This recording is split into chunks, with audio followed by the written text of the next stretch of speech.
Good Shabbos, Shabbat Shalom, Gemar Chatima Tova. Probably nobody likes a fast day too much. It's no fun to deprive yourself of food and drink. For me, speaking honestly, it's really just that first cup of coffee in the morning. Without it, it's really an affliction. Which affliction, by the way, is exactly what the Torah tells us to do on Yom Kippur. Afflict your souls. It says, "V'inisem es nafsheseichem." And the way we do this is by not eating and drinking. Those of us for whom that's medically advisable, and if not, happy to discuss between now and Yom Kippur anyone who has concerns. A rabbi who was very dear to me apparently did not discuss this issue with his rabbi, decided on his own not to take his medication on Yom Kippur as his doctor directed, and his Rebbitzin told me that he suffered on account of it for a long time after Yom Kippur. When it's a question of life, it's important not to guess. We want to get it right. So on a fast day, on Yom Kippur, that's the way it is. Even on Shabbos, when Yom Kippur comes on Shabbos, as it does this year, we still fast. That's what we'll do this coming Shabbat. There are other fasts on the annual calendar which the rabbis instituted to help remind ourselves of events in our history. Tisha B'Av in the summer, to mourn both of the temples. It's also a 25-hour fast, the only other one besides Yom Kippur. The contrast between focus and anticipation on Yom Kippur and abject sadness and grief on Tisha B'Av was summed up by one of the Hasidic masters, Rabbi Aaron of Karlin, who said, on Yom Kippur, who needs to eat? On Tisha B'Av, who can eat? Then we have 17th of Tammuz, 3 weeks before Tisha B'Av, and along the same lines. There's Asara B'Teves, the 10th of Teves, right after Hanukkah. That was the beginning of the original siege of Jerusalem, when it all started. And of course, Ta'anit Esther, the fast of Esther, to recall how she fasted before going into the king to advocate on behalf of the Jewish people. And there's the fast of the firstborns on Erev Pesach, which we usually work around with a siyum. The whole tractate of the Talmud called Ta'anit, Tainus, which we learned a few years ago in our Tuesday morning class, deals with the ability of the community to call a fast day when there's a catastrophe like drought. They would daven as a community, they would fast, they would say slichas, they would sound the shofar, and even take the ark out to the middle of the town square in the most extreme situations, when there was a drought, no rain.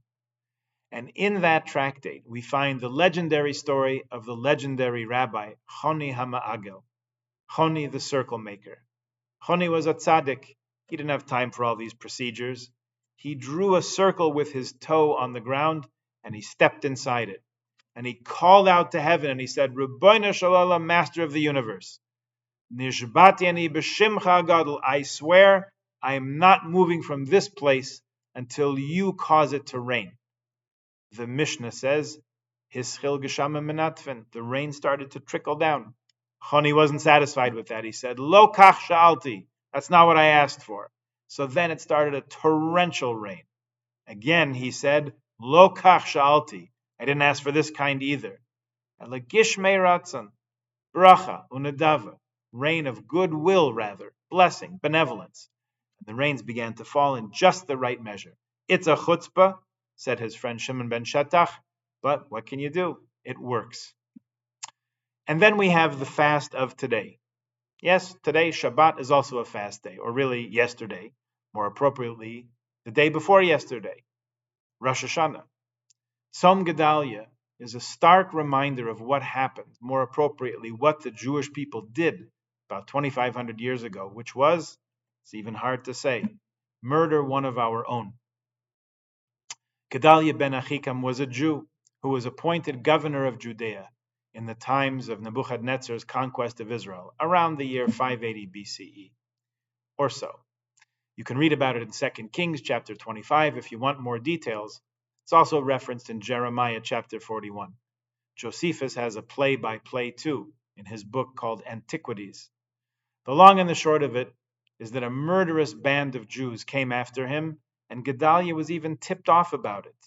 He couldn't find it in himself, though, to believe that Jews would kill a fellow Jew, so he didn't pay attention to the intelligence reports. Unfortunately, he was murdered by his own guests at the Rosh Hashanah meal. So in commemoration of this very dark chapter in Jewish history, The sages set up a fast day in commemoration in the hopes that we would learn the lesson of history. But even the rabbis cannot make a fast day on a Yom Tiv, so the commemoration could not be on Rosh Hashanah, when the assassination took place. Rather, they said it would be the day after Rosh Hashanah. In other words, the 3rd of Tishrei, which it is today. But this year, the 3rd of Tishrei is on Shabbat, and we said that there can be no rabbinic fast on Shabbat, so we have to push it off another day. If you'd care to join the minyan Sunday morning, we'll say the slichos appropriate for the day, we'll daven shacharis, with the Torah reading for a fast day. In the halachas of fasting, the laws of how fasting works, we're more lenient with a person who has trouble fasting, like a pregnant or nursing mother, someone whose eyes hurt from fasting, or someone who teaches children.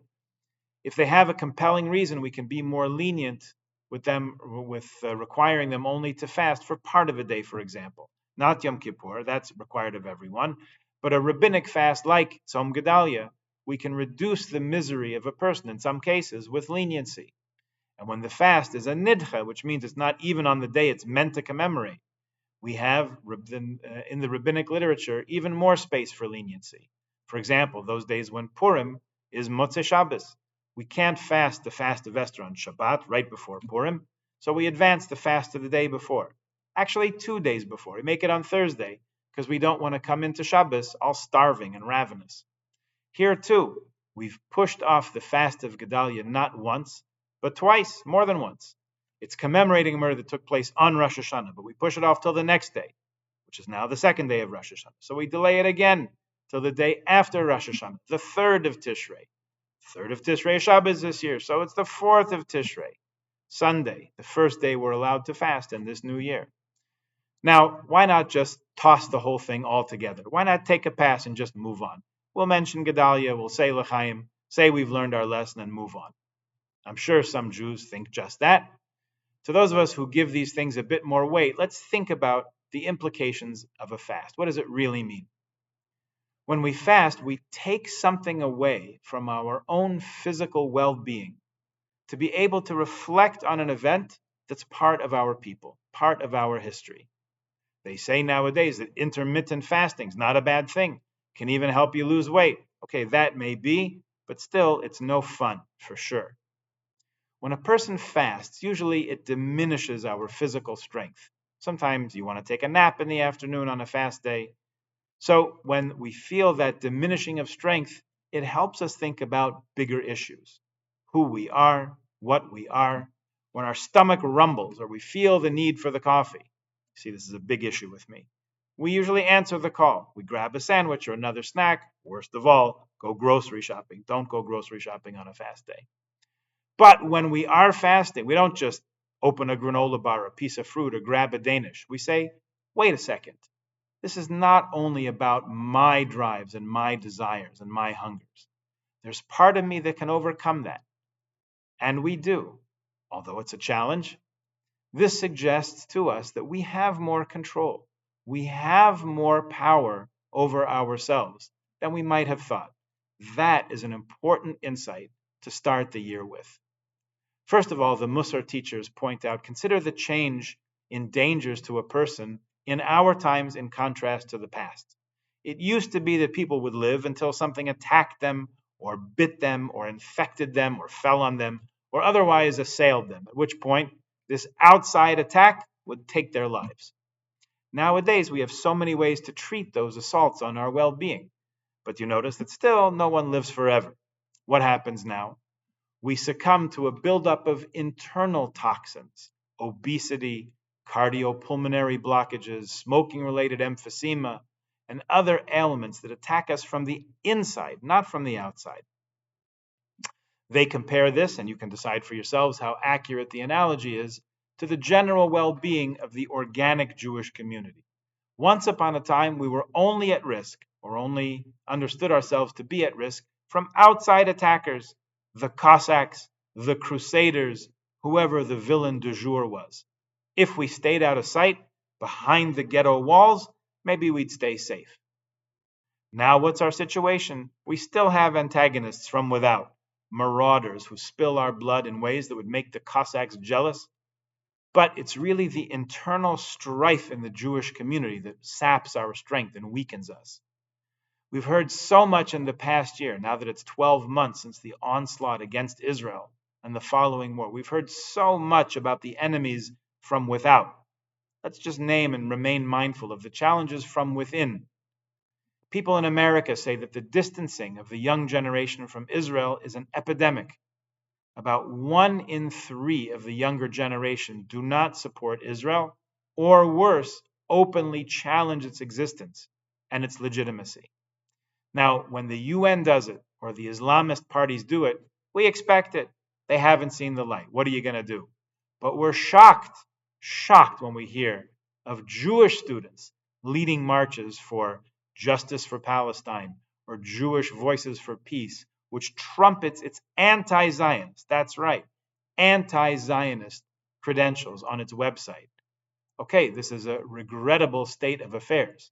How can it be that in a lifetime, there are people in our congregation who were born before there was a state of Israel? How can it be that our own people, for whom this place is intended as a refuge, if nothing else, how can we turn our backs on it and even more, fight against its very existence? Well, those who have had children or have been someone's child probably know the feelings of rebellion against our elders, the need to prove that we know better. We also know that there are ways to demonstrate this and there are ways not to. So maybe this fast day, which we're not observing on Rosh Hashanah, not on the second day, not on Shabbos, but on Sunday, has some meaning and some power for us now here where we are. Perhaps it can remind us that we have the ability to turn on one another, even murder one another, even a fellow Jew, not only with words or editorials or protest signs, but with swords. Perhaps it can remind us that Jewish sovereignty over ourselves, over our land, is not a given, it's not a guarantee, and it's not something to be taken lightly. The assassination of Gedaliah ben Achikam over 2,000 years ago shows our potential for wrongdoing. No one is incapable of harming another. We must always govern ourselves and our passions, even when, especially when, we're right and the others are wrong. That may be the most dangerous time of all. But the power of a fast day is great. We commemorate that by acknowledging that although in the past things went wrong on this very powerful day, that same awesome potential can be turned in the opposite direction and help us achieve new and great things. That's the real meaning of a fast day. This one in this year especially. This kind of insight, seeing into the great potential of our times, is contained in a letter we've been circulating for the past 2 weeks in Shul. It's from Rav Yosef Tzvi Ramon, who's the rabbi of Gush in Israel, and it gives us very clear and very uplifting insight into how essential, how absolutely important it is for us to celebrate the upcoming holiday of Sukkot and Simchas Torah with all the joy we have in our hearts and more. Please pick up a copy and read it in the next few days. Let me read just some of the highlights. It's an answer to a question. Someone wrote to Rav Rimon, Shalom Harav, I am distraught trying to understand how we are meant to celebrate the upcoming holidays, especially Simchat Torah. Should we celebrate normally? Should we tone down some of the celebrations? I heard a suggestion to hold hakafot, dancing with the Torah, at night, but not in the morning. Is this proper? This is Rav Ramon's answer, parts of his answer. This past year has been very difficult. And then he gives some of the facts and statistics of the last year. This forlorn reality evokes tears, pain, and worry. Seemingly, this reality should bring us to limit our simcha, limit our joy. Indeed, the Gemara in Bava Basra, page 60, bet, says that after the destruction of the Second Temple, some thought that we should not eat meat or drink wine, because our ability to bring korbanot and libation offerings had ceased. Rabbi Yoshua concluded that it's impossible for us not to mourn, as the temple was destroyed, but we cannot overdo our mourning, as the majority of the public would not succeed in abiding by these extra enactments. Instead, he instituted a few practices, zecher lechorban, to remember the temple, leaving a part of one's home not plastered by the entrance, not indulging of one of the dishes at a meal prepared for guests, removing a piece of one's jewelry. Rav Rimon continues, our reality is entirely different. The Gemara discussed a reality of destruction and exile. Even in that reality, the Gemara did not accept limiting simcha on a holiday, but rather enacted other forms of remembering. Baruch Hashem, thank God, today we are not living in a reality of destruction, but rather a reality of building. We are privileged to live in the generation of redemption. This generation has returned to its homeland after thousands of years. We are privileged to have a wonderful Medina and an amazing army. And we've been fortunate to see miracles that our ancestors never had the opportunity to behold. Despite all of our difficulties, we are living in one of the most preeminent periods in the history of Am Yisrael. We have to remember, this war is not just taking place on the battlefield, it is also taking place on the home front.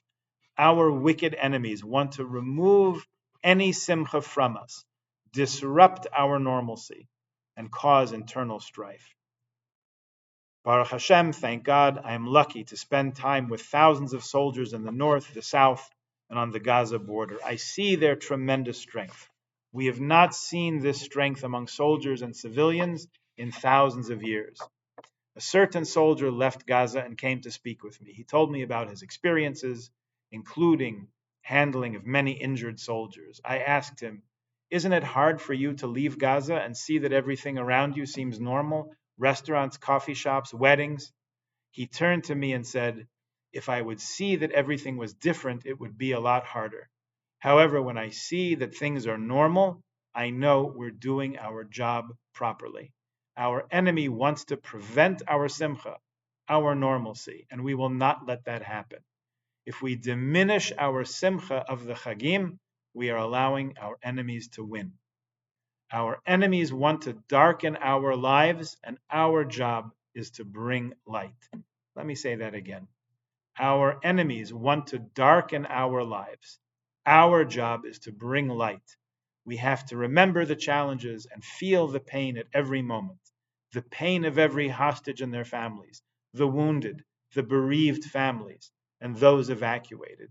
However, while remembering all of these incredible people, we must celebrate the Chagim with vigor through an understanding that this is part of our victory and advances us toward the return of our hostages and the decisive victory of the war. The more we rejoice and are strong and united, the weaker our enemy becomes. The simcha of the Chag is another step, be'ezrat Hashem, with God's help, toward victory and the return of our hostages. There's some more very moving passages. I encourage you to pick up a copy and read it in the next few days. Shabbat Shalom, Gemar Tov. May it be a happy and healthy and sweet and peaceful New Year.